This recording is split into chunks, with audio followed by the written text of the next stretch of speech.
We are now on day 35 of the Democrat government shutdown. The Democrats' obstructionism will break the record for the longest government shutdown in American history tonight. The Democrats are intentionally hurting American families, workers, and businesses with this shutdown to fight for free health care for illegal aliens and to appease their radical left-wing base. And it's a total disgrace. This past weekend, Americans traveling to weddings, funerals, vacations, and meetings faced significant flight disruptions at airports across the country because of staffing shortages. On Sunday alone, more than 5,000 flights traveling to and from U.S. airports were delayed. Since the Democrat shutdown began, 4 times as many staffing shortages have been reported at air traffic control facilities compared to last year. TSA checkpoint wait times ballooned past 3 hours at Houston's George Bush Intercontinental Airport, with some passengers enduring up to 5 hours in line. At nearby William P. Hobby Airport in Texas, security wait times are routinely exceeding 1 hour. More than 13,000 air traffic controllers are continuing to work without pay. Because of the Democrats, these men and women who keep our airspace safe and moving will miss a second paycheck in a row this Friday if Democrats refuse to open the government. Let me be clear to our incredible air traffic controllers across the country. President Trump and Republicans want you to get your paychecks. They want you to be paid.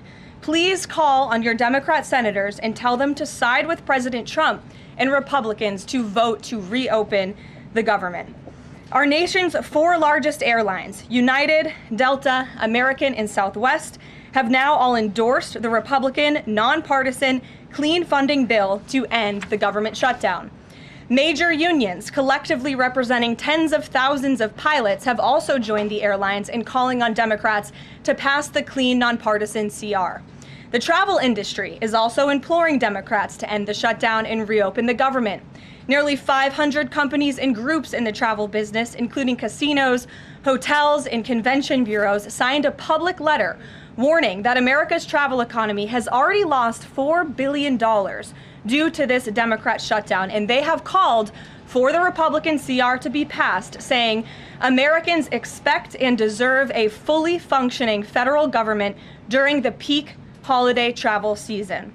Never before have we seen private industry and union leadership so unified on the same issue, rallying behind Republicans in such a vocal way.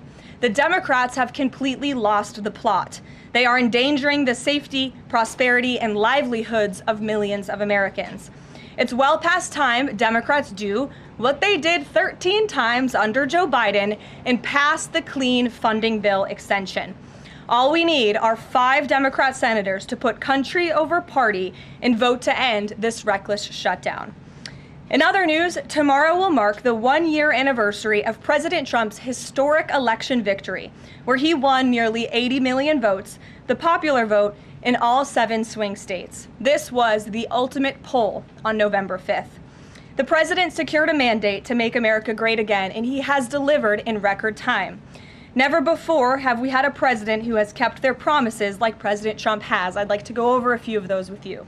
In less than 10 short months, President Trump signed the largest middle-class tax cut in history, including no tax on tips, overtime, and Social Security to put more money back into the pockets of the American people.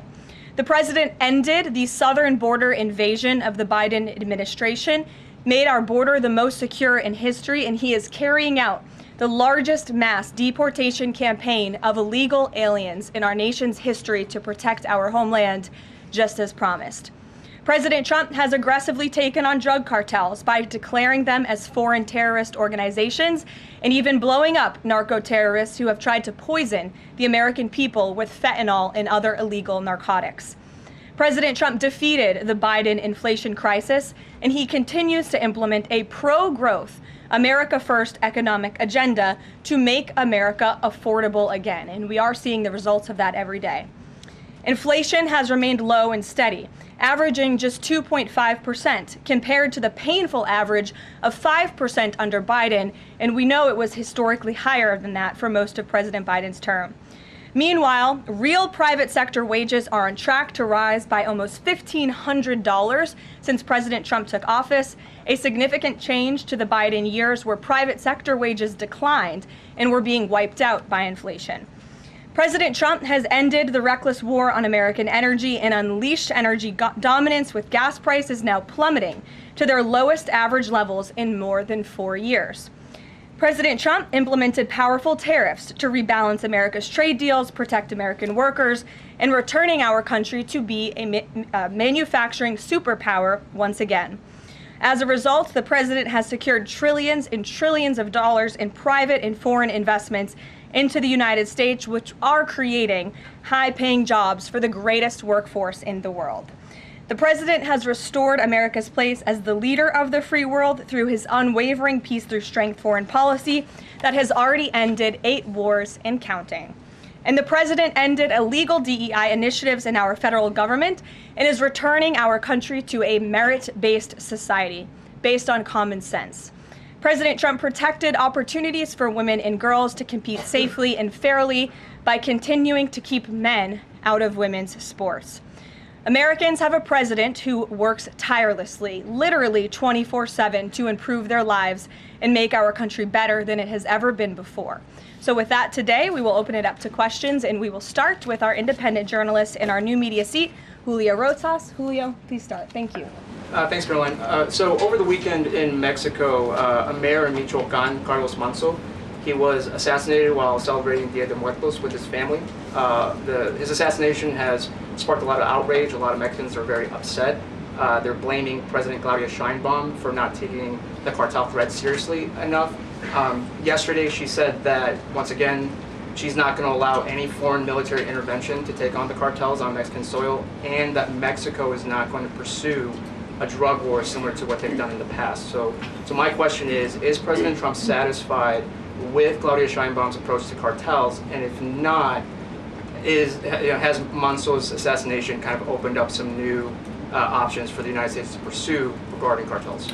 Well, first of all, with respect to this specific news item and this alleged assassination that took place in Mexico, I know the Trump administration, we are aware of that, and of course we condemn all political violence anywhere in all forms. As for Claudia Sheinbaum and the president's relationship with her, I think he has a lot of respect for her as president of Mexico, and he also really appreciates the coordination that she has provided to the Trump administration. I can't speak for her and what she's doing internally in her country. I can speak for the president in saying we are continually pushing Mexico to do more to tackle the drug trafficking and the drug cartels within their country, and we are working with them in any way that we can. And the president has obviously used the full range of executive options in his authorities to crack down on drug trafficking at our southern border and to designate these cartels as foreign terrorist organizations and additional actions as well. Just one more question. Sure. So at the Antifa roundtable that we were at just last month, myself and the other panelists made the recommendation to the president for, speaking of foreign terrorist organizations, to have Antifa not just be domestic terrorist organization, but be designated as a foreign terrorist organization since they have cells in other countries. He mentioned to Secretary Rubio, because he was in the room at the time, to look into that. So I just wanted to see if there's an update on that. Sure. That process is most definitely taking place. I don't have any announcements for you on that today, but I can certainly assure you the administration is working on it, and I'll check in on it and get back to you, Julio. It's a good question. Thank you very much. Jackie. Thank you, Caroline. Zohran Mamdani blamed the president for bomb threats and intimidation at polling locations. He said, quote, part of the general approach of the Trump administration has taken to intimidate voters with baseless allegations of voter fraud as a means of trying to repress the voice of Americans across this country. I want to give you a chance to respond to that. Yeah, I saw those comments from Mamdani. I think they are completely irresponsible, and they are based on zero evidence. And I think this is just another example of how the Democrat Party unfortunately stands for nothing. All they stand against is President Donald Trump. And I think it's quite sad to see that we have someone at the top of the ticket on an election day today saying such things about the president when he obviously had absolutely nothing to do with those threats. And on the shutdown, Democrats have been pretty quiet about the president's push for the nuclear option, terminating the filibuster. Is there any concern around here that Democrats might actually want Republicans to get rid of the filibuster so that one day when they're in power again, the door's already open for them to pack the Supreme Court, give statehood to DC and Puerto Rico, make mail-in balloting permanent, those kinds of things? I think the president has been very realistic and strong in his position on the filibuster. He's been very vocal about it. I just spoke to him about it. He feels really strongly about this. Republicans need to play tough and they need to play smart. That's how the president feels. And we know that Democrats, if they are ever given a chance at power again in this city, they will absolutely take away the filibuster from the United States Senate. In fact, you had 49 Democrats who already voted to do this before. The only reason it did not move forward was because you had 2 Democrats who are no longer in office because they were run out of town by the far left radical base of their party. And so President Trump is quite clear on this. He wants to see Republicans move as many good pieces of legislation for our country forward in the next 3 years of his administration as they possibly can. And the filibuster is one means to doing that. I talked to Johnson and Thune about it. I know that they had both voiced some opposition. Have there been any conversations with them? He has. He's made his position to them very clear, both publicly and privately. Ouija. Can you help clear up some confusion about SNAP benefits? Because Sure. The president just posted that they will only be given out when the radical left Democrats open the government and not before. But just yesterday, the administration said it would comply with the court order to expend the full amount of SNAP contingency funds by end of business day yesterday. So did the administration distribute that money or defy that court order? No, the administration is fully complying with the court order. I just spoke to the president about it. The recipients of these SNAP benefits need to understand it's going to take some time to receive this money because the Democrats have forced the administration into a very untenable position. We are digging into a contingency fund that is supposed to be for emergencies, catastrophes, for war. And the president does not want to have to tap into this fund in the future, and that's what he was referring to in his Truth Social post. So the Department of Agriculture, as for the latest SNAP payment in the judge's order, put out guidance to states today on how to get that money to the recipients of SNAP. But it's going to take some time. The best way to get the full amount of SNAP benefits to those beneficiaries is for Democrats to reopen the government. So to anyone who is a SNAP beneficiary at home who needs that assistance, and the president was just saying, this is for people who are truly needy, who need food, who need this assistance from the United States government. Democrats are holding it up and making it difficult for the administration to get those payments out the door. So if you are at home and you want your SNAP benefits, call the Democrats and tell them to reopen the government. Blocking that contingency fund for the future if this shutdown lingers on? Look, the president does not want to have to continue to dip into a contingency fund that doesn't even have enough money, by the way, to fund the full program. It takes $9 billion to get the full scale of the benefits out the door. This contingency fund only has about $5 billion in it. So again, Democrats need to reopen the government so we can get these benefits out the door for people who truly need them. Kate. Thanks. The president suggested that if Mamdani wins, that he would cut federal funding to New York. How much funding would be impacted? What would be impacted there? Well, look, we won't get ahead of the election results, nor will I speak to what the president may do in the future. We'll see how tonight goes, and then I'll let him speak on it further. And why did the administration exclude Democratic lawmakers last week? There was a briefing about U.S. strikes on alleged drug trafficking boats. Why were those Democrats excluded? The administration has briefed Congress on these matters 8 separate times, and Democrats have been included in those briefings. In fact, I know that Secretary Rubio will be on Capitol Hill tomorrow to brief the Gang of 12, which includes Democrats as well. So the president's made it very clear, if senators want to understand the administration's operations against narco drug traffickers, we are very happy to speak with them about that, and we will continue to do so. But we've been incredibly transparent. As I said, there's been 8 briefings on this topic, with the 9th coming tomorrow. Rachel. Thanks, Caroline. There's been some reporting out there about the possibility of furloughed workers not getting back pay. We know that the president signed that bill into law in his first term. Does the administration guarantee that all furloughed workers will get back pay? This is something we are very much open to discussing with Democrats as part of the discussions about the continuing resolution to keep the government open, and it's something that Republicans are talking with Democrats about right now. I won't get ahead of those negotiations or discussions. That's a possibility that may not happen, even though it's law. I just said Republicans in the White House are very much open to discussing this with Democrats. And then just one last question. As this government shutdown now drags on, about to make history as the longest government shutdown in American history, can you talk about what the president is personally doing to try to see an end to this? He's pushing Republicans to keep voting and to keep opening up the Senate floor to vote for the clean continuing resolution. He had the Senate Majority Leader and the House Caucus Leader, Hakeem Jeffries, here at the White House to talk about this in the very early stages, to give them a chance to come to their senses and avoid this entire government shutdown at the very beginning. And they chose not to. And I think it's been very clear to everyone in this room and to everyone across the country that the Democrats are playing partisan politics with our United States federal government. And all Republicans have wanted to do for the last 35 days is reopen the government. That has been the president's position since day one. It is his position today on day 35. And all we need are 5 common sense Democrats with have a little bit of courage and come to the table and vote with Republicans. I saw Senator John Fetterman on television last night saying that he hopes more folks in his party will step up. And we certainly agree with him on that point. Sure. Karoline, the president posted on True Social that the voting underway in California is, quote, rigged. What evidence does he have of that, and what does it mean that mail-in ballots in that state are under legal and criminal review? By whom and why? And also, in this vein, does the White House still plan to issue an executive order banning mail-in voting, and what legal authority do you have to do that? The White House is working on an executive order to strengthen our elections in this country and to ensure that there cannot be blatant fraud, as we've seen in California with their universal mail-in voting system. It's absolutely true that there's fraud in California's elections. It's just a fact. It is just a fact. They have a universal mail-in voting system, which we know is ripe for fraud. And if you want to deny that, I'm happy to provide you all of the evidence for it. I'd be glad to send that to you after this briefing. Rigged. Fraudulent ballots that are being mailed in the names of other people, in the names of illegal aliens who shouldn't be voting in American elections. There's countless examples, and we'd be happy to provide them.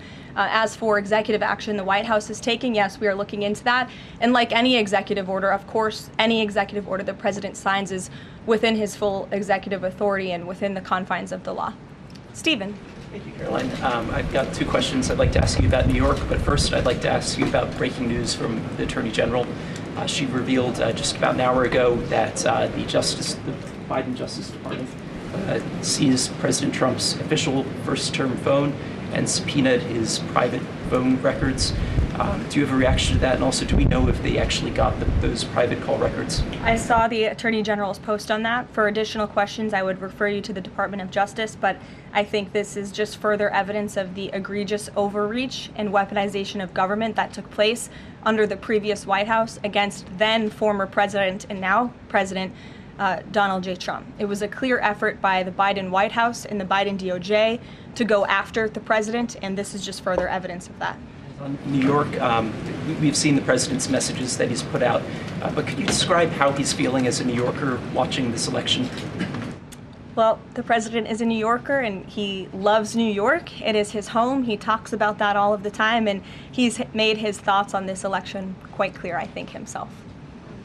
In the back, yes, go ahead. Thank you. Over the weekend, there were reports. I was going to you in the green, but go ahead and then you can have your question. Thank you. Over the weekend, there were reports that President Trump was due to host President of Syria, Ahmad al-Sharia, on Monday. Do you have any preview for that meeting?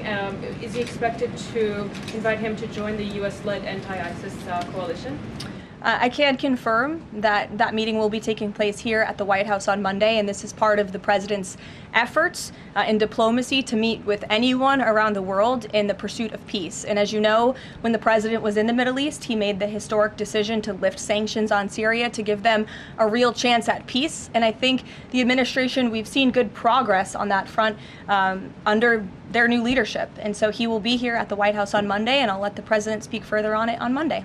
Yes, go ahead. Thank you, Caroline. I was just curious, you had mentioned there that President Trump, as we know, has been speaking with Republican leaders in Congress about reopening the government. Is he involved in any other negotiations, and is he prepared to sign something if a deal does come out by the end of this week? On top of that, with SNAP benefits, does he have any authorities or considering any authority there to release more funds to help people who are desperately needing these benefits? So look, I think I've already answered the question on SNAP. We're complying with the court's order and we're getting that partial payment out the door as much as we can and as quickly as we can, but it's going to take some time because again, this is a prorated payment that we're tapping into a contingency fund for. The best way to get those payments out the door is for Democrats to reopen the government. But yes, the president is in constant communication with his friends on Capitol Hill. They know, they call, he answers, he picks up the phone. He's a very transparent president in that way. And as soon as the Democrats pass the clean continuing resolution, President Trump will be here to sign it. Michael. Thank you, Caroline. President Trump has threatened to go into Nigeria guns a-blazing if Nigeria's government does not stop the killing of Christians in that country. Has the White House heard back from Nigeria's government on this threat?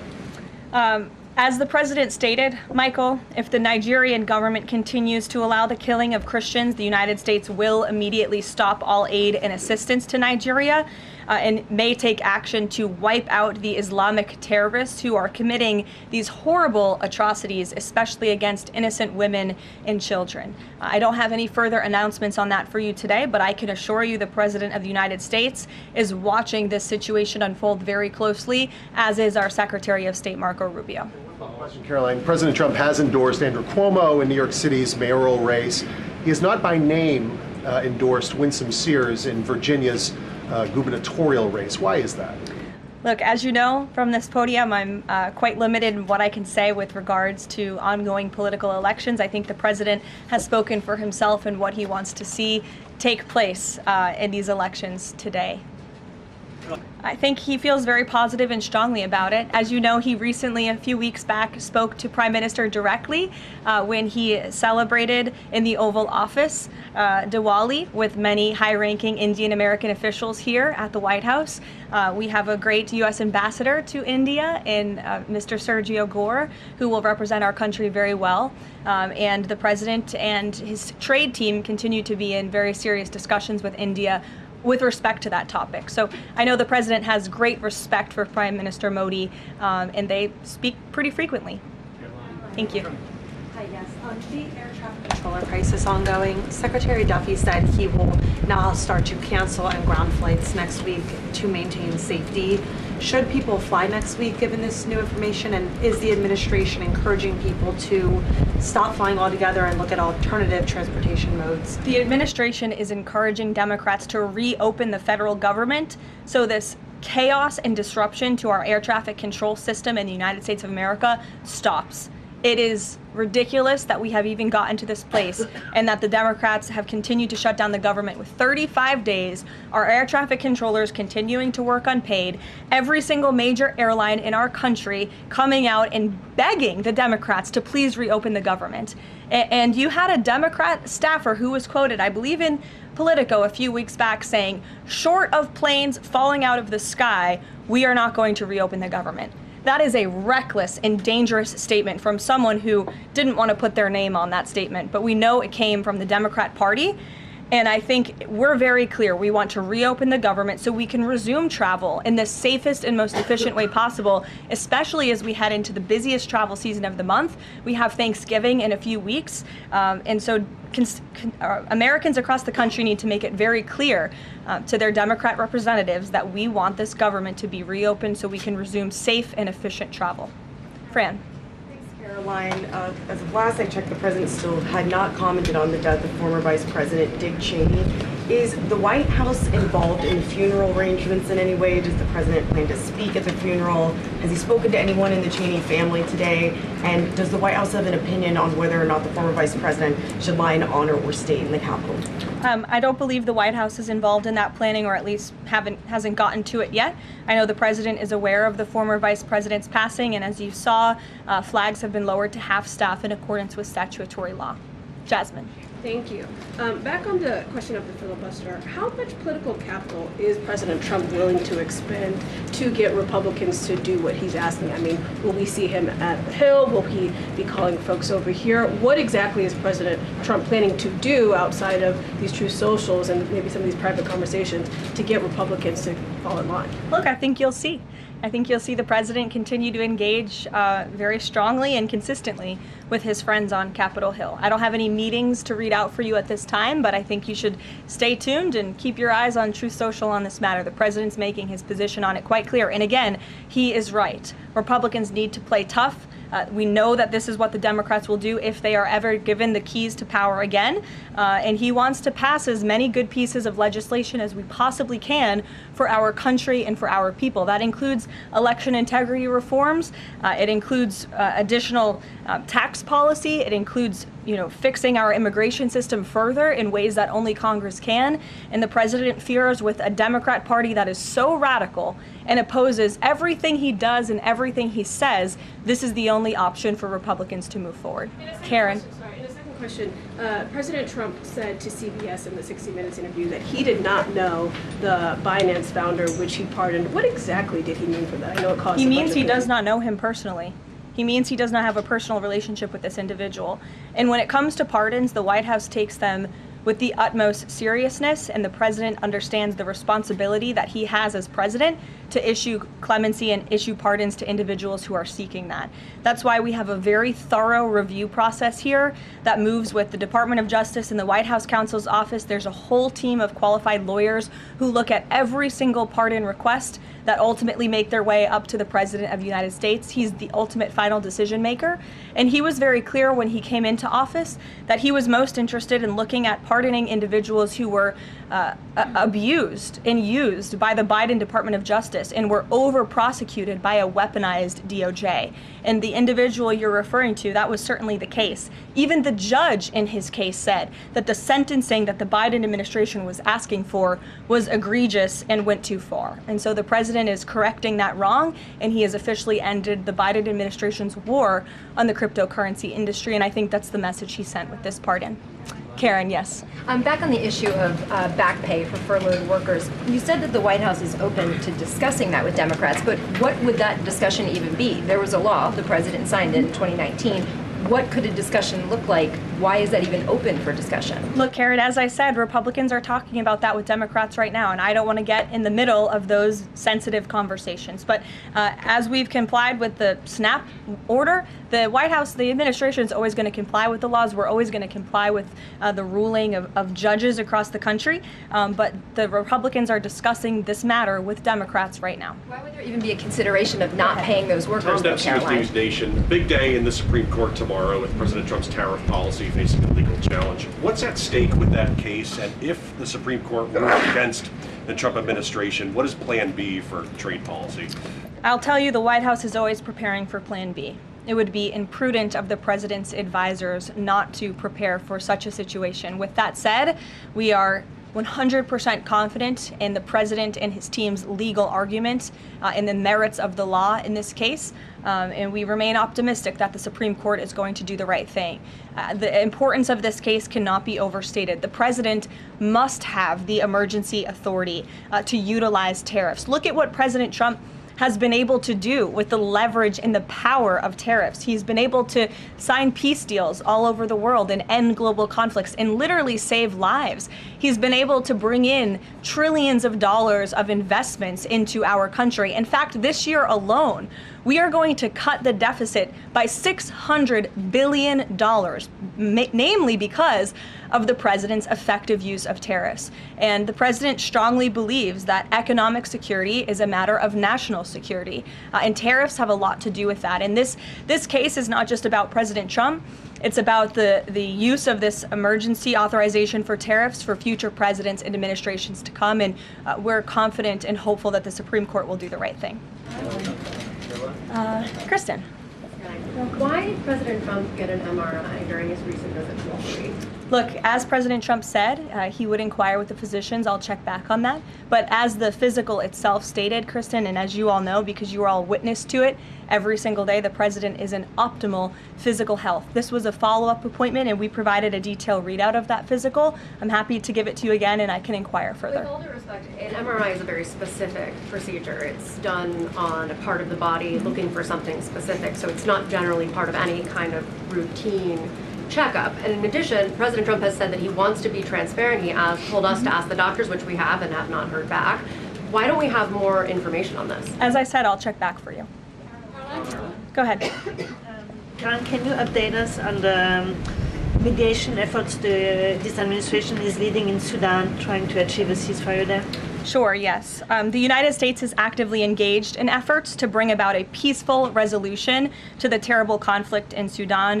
We remain committed to working with our international partners, including Quad members, Egypt, Saudi Arabia, the UAE, as well as others, to lead a negotiated peace process that addresses both the immediate humanitarian crisis and the longer-term political challenges. I actually spoke with Secretary Rubio about this morning, as of course there's been, kind of an uptick in recent reporting on the matter, and he assured me that the administration is very much engaged. We're in pretty frequent communication with those Arab partners that I just mentioned, and we want to see this conflict come to a peaceful end, just as we have with so many others, but the reality is it's a very complicated situation on the ground right now. Yes.